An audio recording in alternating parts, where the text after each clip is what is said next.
نام، صرف کام نہیں، حضرت عمر کا نام انقلاب برپا کر دیتا ہے۔ حضرت عمر کا نام کفر کے ایوانوں میں جبر، ظلم، شرک کی وادیوں میں جب حضرت عمر کا نام بھی لیا جائے تو بے ایمان کانپنا شروع ہو جاتے۔ حضرت عمر فاروق رضی اللہ تعالی عنہ، حضرت عمر معمولی شخص نہیں، معمولی آدمی نہیں۔ کچھ لوگ صدیوں کے بعد پیدا ہوتے ہیں اور کچھ لوگ ایسے ہوتے ہیں جو ایک ہی بار پیدا ہوتے ہیں، ان جیسا دوسرا پیدا ہوتا ہی نہیں، دوسرا ان طرح کا پیدا ہوتا ہی۔ حضرت عمر رضی اللہ تعالیٰ عنہ جیسی شخصیات پیدا ہی نہیں ہوتی دوبارہ۔ سارے صحابہ در رسالت مآب پہ خود آئے۔ یہ وہ عظیم شخص ہے جسے اللہ کے محبوب نے اللہ سے مانگ کے لیا، کہا اے اللہ یہ مجھے دے دے، اللہ سے مانگ کے لیا ہے۔ اس لیے صوفیاء کہتے ہیں کچھ مرید ہوتے ہیں، کچھ مراد ہوتے ہیں، کچھ مرید ہوتے ہیں، کچھ مراد ہوتے ہیں۔ مرید وہ ہوتا ہے جو چل کے آتا ہے، آ کے مرید ہوتا ہے۔ مراد وہ ہوتا ہے جسے کہا جاتا ہے کہ یہ کبھی میرا بن جائے نا، یہ کبھی آ جائے نا، میرا بن جائے، اس کو مراد کہتے ہیں۔ حضرت عمر مصطفیٰ کریم کی مراد ہیں، حضور کی مراد ہے۔ اللہم اعز الاسلام بے اسلام عمر ابن خطاب، اے اللہ اسلام کو عزت دے دے، میرے عمر کو کلمہ پڑھنے کی توفیق عطا فرما دے۔ اور کیسے دعا مانگی؟ او یار حضرت عمر کی تو اس فضیلت کا کوئی جواب نہیں دے سکتا، میرے رسول پاک علیہ السلام سب کے لیے ہی دعا مانگتے ہیں نا، حضور کی دعا عام ہے، لیکن مصطفیٰ کریم نے کعبے کا غلاف تھام لیا اور غلاف کعبہ کو حضور نے سینے سے لپٹایا اور سینے سے چمٹا کے کہا اے اللہ میں نے تو کبھی سوال ہی زیادہ نہیں کیے، میں کرنے آیا ہوں، مجھے عمر دے دے، عمر دے دے۔ حضور نے مانگ کے لیا۔ اور پھر جب جس کو حضور مانگے اللہ سے کہ حضرت عمر رضی اللہ تعالیٰ عنہ کا آج یوم شہادت ہے، میرا تو دل کرتا تھا کہ فجر سے باتیں شروع ہوں اور سارا دن ہی عمر کی باتیں ہوتی رہیں، سارا دن جناب عمر کی باتیں، سارا دن، اس لیے کہ ذکر جناب عمر کا ہوگا پر راضی اللہ کے رسول ہوں گے صلی اللہ تو جاگ کے بیٹھے، خوش ہو کے بیٹھے۔ ہمارے ہاں منایا ہی نہیں جاتا، بابے اللہ کیتا ساؤن بھادروں اسو کتا تے منڈے جنوری فروری، تو اسلامی سال بھی گیا اور وہ تاریخیں بھی ساری گئیں۔ یکم محرم امت مسلمہ کے لیے بہت بڑا دن ہے، بہت بڑا دن، یہ شہادت ہے حضرت عمر فاروق کی رضی اللہ تعالی عنہ۔ یہاں چھوٹی چھوٹی باتوں پہ گورنمنٹ چھٹی کرتی پھرتی ہے، چھوٹی چھوٹی باتوں، الیکشن ہو گیا تو چھٹی، فلاں جگہ پہ تھوڑا سا کسی نے خبر دے دی کہ کوئی پریشانی ہے تو چھٹی، فلاں جگہ یہ ہو گیا تو چھٹی، یہاں تک کہ فلاں وزیر صاحب فلاں علاقے میں آئیں گے تو سارے علاقے کو چھٹی۔ اور اب تو اس سے بڑا حال ہونے لگا ہے، اگر جن لوگوں کی سندھ میں حکومت ہے ان کے لیڈر کا دن آیا تو اس دن چھٹی، اور جن کی پنجاب میں حکومت ہے ان کا دن آیا تو چھٹی۔ ہمارا مطالبہ ہے حکومت پاکستان سے، اگر سر اٹھا کے جینا چاہتے ہو تو یکم محرم کو چھٹی کیا کرو، اگر سر اٹھا کے جینا چاہتے ہو تو یکم محرم کو چھٹی کرو جناب عمر کے دن، اور ملت کے جوانوں کو بتاؤ کہ اگر عزت کی زندگی جینا چاہتے ہو تو اس طرح جیو جس طرح فاروق اعظم جی کے گئے ہیں، عزت اور وقار کی زندگی۔ جمہوریت حضرت عمر سے سیکھنی پڑے گی، حکومت کرنے کے طریقے حضرت عمر سے، رعایا کو سیکھنا پڑے گا کہ امیر کس طرح بنایا جاتا ہے اور امیر کس طرح کے ہوتے ہیں۔ یہاں لوگ ہمیں یورپ کی مثالیں دیتے ہیں، لوگ یہاں ہمیں آ کر کے امریکہ کی مثالیں، انہیں کیا پتا حکومت کیا ہوتی ہے، وہ کہتے ہیں جی وہ سائیکل پہ جاتا ہے ان کا حکمران۔ میں نے کہا وہ سائیکل پہ جاتا ہے؟ میرے عمر فاروق مدینے سے مکے گئے تھے تو پیدل ہی حج کرنے چلے گئے، پیدل ہی۔ اور جناب عمر فاروق رضی اللہ تعالیٰ عنہ عید کی نماز پڑھانے گئے، عید کی نماز عمر خطبہ عید دینے گئے۔ اور اس زمانے میں کون سا غریب ہے جو ننگے پاؤں جاتا ہو؟ کون سا غریب ہے جو مسجد ننگے پاؤں جاتا ہو؟ لوگوں نے تو 3 قسم کی چپلیں رکھی ہوئی ہیں، ایک مسجد جانے کی علیحدہ ہے، گھر پہننے کی علیحدہ ہے، شادی بیاہ پہ جانے کی چپل علیحدہ ہے۔ حضرت عمر فاروق رضی اللہ تعالیٰ عنہ نکلے عید کا خطبہ دینے کے لیے، تو بیوی سے کہنے لگے جوتا، اس نے کہا صاحب اتنی دفعہ ٹوٹا ہے اب گانٹھا نہیں جا سکتا، اتنی دفعہ ٹوٹا ہے کہ اب دوبارہ پیمند نہیں لگ سکتے۔ تو حضرت عمر کہنے لگے چل کوئی حرج نہیں، بغیر جوتے کے ننگے پیر ہی چلتے ہیں، کوئی حرج نہیں۔ تو کہنے لگے لوگ کیا کہیں گے؟ فرمایا چپ کر، لوگ جس دن عمر نے یہ دیکھ لیا نا لوگ اس کے بارے میں کیا کہتے ہیں، اس دن عمر عمر نہیں رہے گا۔ تو کہا پھر آپ کا نظریہ کیا ہے؟ فرمایا میرا نظریہ یہ ہے کہ رب رسول میرے بارے میں کیا کہتے ہیں، لوگوں کا کیا ہے، لوگ کل کسی کے بارے میں کچھ کہتے ہیں اور پرسوں کچھ کہتے ہیں، میرا نظریہ یہ ہے کہ رب رسول میرے بارے میں ننگے پیر عمر جا رہے ہیں۔ کون جی؟ میں بڑا ماڑا۔ اچھا جناب، کیا کیا غربت ہے؟ 10 قسم کے جوڑے لٹکے ہوئے ہیں کمرے میں، اور پہننے کی فرصت نہیں، سویرے کیا پہننا ہے شام کیا پہننا ہے، 15 سوٹ کٹھے استری ہو کے لانڈری والا بھیج رہا ہے، اور تو غریب ہے، تو بہت بڑا غریب ہے۔ اس لیے کہ غربت پیسوں کی وجہ سے نہیں ہوتی، غربت تو دل کی ہوتی ہے۔ تو واقعی بڑا غریب ہے اور تو غریب ہی رہے گا۔ امیر تو عمر فاروق تھے، عمر فاروق تھے جو ننگے پاؤں چلے گئے عید کی نماز پڑھانے، تو رستے میں جو ملا کہنے لگا عمر جوتا تو پہن لو۔ فرمایا تمہیں عمر کا جوتا نہ پہننے کا نقص تو نظر آیا ہے، کوئی حرج نہیں، اگر عمر کو کبھی بتانا ہوا تو وہ والا نقص بتانا جو عمر کی سیرت میں پیدا ہو، کردار میں پیدا ہو، وہ والا نقص بتانا، یہ چھوڑو جوتے آتے جاتے رہتے۔ ننگے پاؤں گئے، پاؤں دھوئے، نماز پڑھائی، لوٹ آئے۔ او بھائی یہاں تو ہمارا بناؤ سنگار اترنا، جتنی توجہ کپڑوں کی طرف ہے اتنی توجہ کبھی ہماری علم کی طرف ہوتی نا، جتنا ذوق شوق ہمارا بناؤ سنگار کی جانب ہے، اتنا بناؤ سنگار کبھی ہمارا اخلاقیات کی جانب ہوتا تو معاملات بڑی حد تک سنورے ہوئے ہوتے۔ حضرت سیدنا فاروق اعظم رضی اللہ تعالی اپنی زندگی کو ترتیب دیا۔ ایک دن بھی خلافت نہیں مانگی اللہ سے۔ حضرت عوف بن مالک اشجعی ایک صحابی ہیں، حضرت عوف بن مالک رضی اللہ تعالیٰ عنہ فرماتے ہیں کہ جناب ابو بکر صدیق کا زمانہ تھا تو میں نے خواب دیکھا، میں نے خواب میں جناب عمر کو دیکھا، اور میں نے دیکھا کہ کوئی کہنے والا کہہ رہا ہے کہ عمر وہ ہے کہ اللہ کے رستے میں کوئی اسے جتنا مرضی برا بھلا کہے یہ پرواہ نہیں کرتا۔ کس کے رستے میں؟ بولے سارے۔ اس کا مطلب ہے اللہ کے رستے میں لوگ برا بھلا بھی، قرآن مجید نے کہا وَلَا يَخَافُونَ لَوْمَةَ لَائِمٍ، کچھ لوگ ایسے ہیں جو برا بھلا کہنے والوں کی پرواہ نہیں کرتے۔ آپ یقین کریں اگر پرواہ شروع ہو جائے نا تو دین کا کام ختم ہو جائے، نہ کوئی تقریر کرے، نہ کوئی تدریس کرے، نہ کوئی پیری مریدی کرے، ختم ہو جائے اگر باتوں کی پرواہ ہو۔ لیکن وہ پرواہ، حضرت عوف بن مالک اشجعی کہتے ہیں میں نے خواب میں دیکھا کہ عمر وہ ہے جو کسی کی پرواہ، اور دوسری بات میں نے یہ دیکھی کہ عمر خلیفہ بنے گا، اور تیسری بات میں نے خواب میں یہ دیکھی کہ عمر شہید بھی کیا جائے گا، عمر شہید بھی ہوگا۔ یہ میں نے 3 باتیں خواب میں دیکھی۔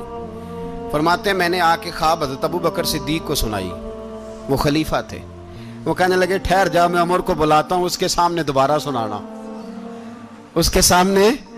فرماتے ہیں میں نے بلایا حضرت عمر فاروق کو، آ کے بیٹھے، خواب شروع ہوا۔ کہ ایک بات تو میں نے یہ دیکھی کہ آپ ملامت کرنے والے کی پرواہ نہیں کرتے، دوسرا آپ خلیفہ بنے گے۔ جناب عمر کہنے لگے چپ کر، ابو بکر کے سامنے ہی کہہ رہا ہے، چپ کر، خلیفہ کے سامنے ہی کہہ رہا ہے۔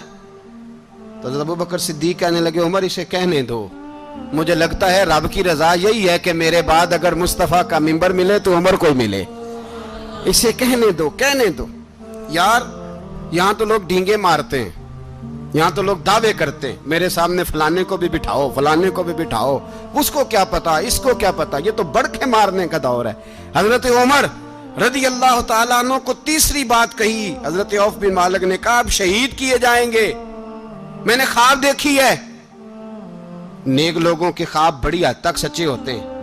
کہا میں نے خواب دیکھی ہے۔ تو حضرت عمر کہنے لگے شہید تو دلیر لوگ ہوتے ہیں، شہید تو دلیر، جسے سارا زمانہ دلیر کہہ رہا ہے وہ اپنے بارے میں کیا کہہ رہے ہیں؟ کہتے ہیں شہید تو دلیر، میں تو کاہل سا آدمی ہوں، سست آدمی ہوں، میں تو اتنا کام ہی نہیں کرتا، تو یہ خواب تو نے جو دیکھا ہے نا